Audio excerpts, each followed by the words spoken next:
جیسا کہ ہم اور آپ جانتے ہیں اور دنیا کا یہ رواج ہے، اصول ہے کہ کسی کی بھی تاریخ، کسی کی بھی پیدائش سے متعلق اور ان کے جو کارنامے ہیں ان کا اگر ذکر ہوتا ہے تو عام طور پہ وہ بچپن سے لے کر کے بڑھاپے تک کا ہوتا ہے۔ کسی کی بھی تاریخ، کسی کی بھی پیدائش اور ان کے جو کارنامے ہیں ان کا اگر ذکر ہوتا ہے تو بچپنے سے لے کر بڑھاپے تک کا ہوتا ہے۔ اسی طریقے سے انبیاء کرام علیہ السلام کی بھی سیرت کا اگر تذکرہ ہوتا ہے تو عام طور پہ ان کے بچپن سے لے کر کے جو بڑھاپے کی عمر ہوتی ہے اس وقت تک کا ان کا تذکرہ ہوتا ہے۔ ان کی سیرت کو لکھا جاتا ہے، ان کی سیرت کو پڑھا جاتا ہے، ان کی حالات زندگی کو یاد کیا جاتا ہے۔ لیکن ہم سب کے آقا جناب محمد رسول اللہ صلی اللہ علیہ وسلم کی سیرت کا آغاز ان کے بچپن سے شروع نہیں ہوتا ہے۔ آپ کی سیرت کا اختتام بڑھاپے پہ ختم نہیں ہوتا ہے، بلکہ آقا صلی اللہ علیہ وسلم کی سیرت کا آغاز عالم ارواح سے شروع ہوتا ہے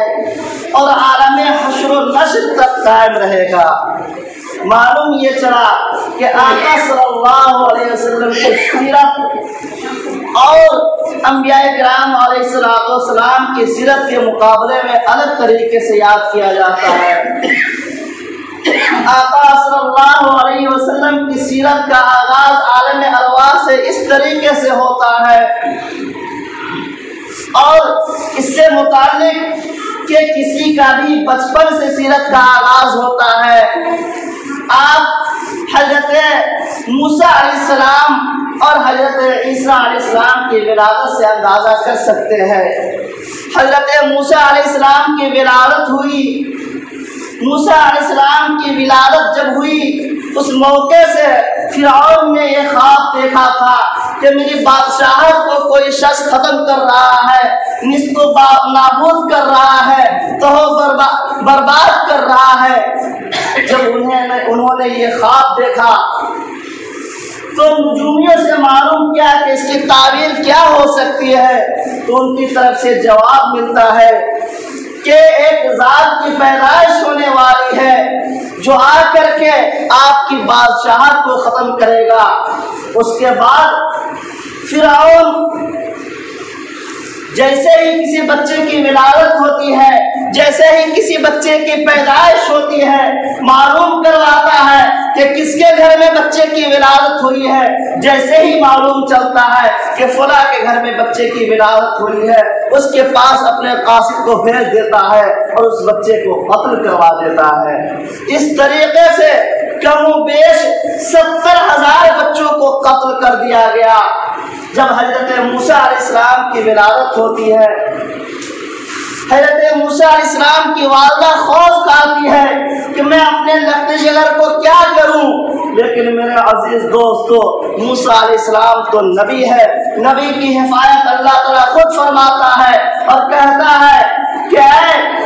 اگر تمہیں اس بات کا اگر تمہیں خوف ہو کہ فرعون تمہارے بچے کو ہلاک و برباد کر دے، جیسے ہی تمہیں یہ خوف ہو، جیسے ہی تمہیں یہ اندیشہ ہو، فوراً اپنے بچے کو صندوق کے اندر بند کرنا اور اس کو دریا کے اندر ڈال دینا اور خوف نہیں کرنا، کیونکہ میں خود اس کی حفاظت کرنے والا ہوں۔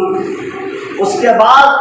جیسے ہی موسیٰ علیہ السلام کی والدہ کو یہ خوف ہوتا ہے کہ میرے بچے کو بھی قتل کر دیا جائے گا، شہید کر دیا جائے گا، فوراً صندوق کے اندر رکھتی ہے اور دریا کے اندر ڈال دیتی ہے، اور اسے جب یہ اندیشہ ہوتا ہے کہ میرے بچے کو کیا ہوگا تو اللہ تبارک و تعالیٰ تسلی دیتا ہے کہ تم گھبرانا نہیں، اس بچے کو فرعون کے گھر کے اندر پرورش کرواؤں گا اور ان کو نبوت کا تاج ان کو عطا کروں گا۔ میرے عزیز دوستو جیسے ہی دریا کے اندر ڈال دیا جاتا ہے، حضرت جبریل علیہ السلام کو حکم ہوتا ہے کہ صندوق کا جو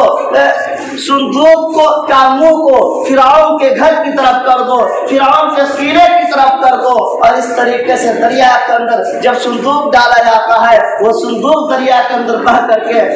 فرعون کے گھر کی طرف جا رہا ہوتا ہے۔ جیسے ہی کنارے پہ پہنچتا ہے فرعون کا قاصد اس کو دیکھتا ہے اور اس صندوق کو نکال لیتا ہے، لے لیتا ہے، لے جا کر کے فرعون کے دربار میں حاضر کرتا ہے۔ اس کے بعد حکم ہوتا ہے کہ صندوق کو کھولو۔ جیسے ہی کھولا جاتا ہے ایک پیارا سا بچہ مسکراتا ہوا نظر آتا ہے۔ وہ سوچنے لگتا ہے کہ آخر یہ کون بچہ ہو سکتا ہے؟ نجومیوں کا کہنا ہوتا ہے کہ یہ وہی بچہ ہے جس بچے کی وجہ سے آپ نے کم و بیش 70,000 بچوں کو قتل کیا ہے، یہ وہی بچہ ہے جو آپ کی حکومت کو تہو برباد کر دے گا۔ نجومیوں کی اس بات کو سن کر کے فرعون کہتا ہے کہ مجھے بھی ایسا ہی محسوس ہو رہا ہے کہ یہی وہ بچہ ہے جو میری بادشاہت کو ختم کرے گا۔ لیکن میرے عزیز دوستو، فرعون قتل کرنے کا حکم دے دیتا ہے، قتل کرنے کی تیاریاں شروع ہو جاتی ہے، لیکن اللہ کو بچانا مقصود ہوتا ہے، اللہ کو حفاظت کرنا مقصود ہوتا ہے۔ اپنی نبی کی حفاظت اس طریقے سے فرماتا ہے کہ فرعون کی بیوی کے دل میں یہ بات ڈال دیتا ہے کہ تمہارے پاس بچے نہیں ہے، کیوں نہ اس بچے کو تم منہ بولا بیٹا بنا لو، ان کو اپنا بیٹا تسلیم کر لو۔ اس طریقے سے فرعون کے پاس اس کی بیوی جاتی ہے اور کہتی ہے کہ آقا سلامت، میرے پاس بچے بھی نہیں ہے، میں ان کو بیٹا تسلیم کرتی ہوں اور میں اس کی حفاظت کروں گی، اس لیے آپ اس کو بالکل بھی قتل نہیں کیجیے۔ اور اس طریقے سے موسیٰ علیہ السلام کو قتل کرنے سے روک لیا جاتا ہے۔ اس کے بعد موسیٰ علیہ السلام کی پرورش ہوتی ہے اور پھر وہ دور بھی آتا ہے کہ موسیٰ علیہ السلام اس کی سلطنت کو، اس کی بادشاہت کو تباہ و برباد کرتے ہیں، اور اس طریقے سے پھر اس وقت میں موسیٰ علیہ السلام کا جو دین ہے وہ پروان چڑھتا ہے، اور اس طریقے سے موسیٰ علیہ السلام کا دین آگے بڑھتا ہے۔ تو فرعون کے گھر میں موسیٰ علیہ السلام کی پرورش ہوتی ہے۔ موسیٰ علیہ السلام کے بچپنے کی جو تاریخ لکھی جاتی ہے تو بچپنے سے لکھی جاتی ہے، عالم ارواح سے نہیں لکھی جاتی ہے۔ اس واقعے کا خلاصہ یہی ہے، کہنا یہی چاہ رہا ہوں کہ دیکھیے انبیاء علیہ السلام میں سے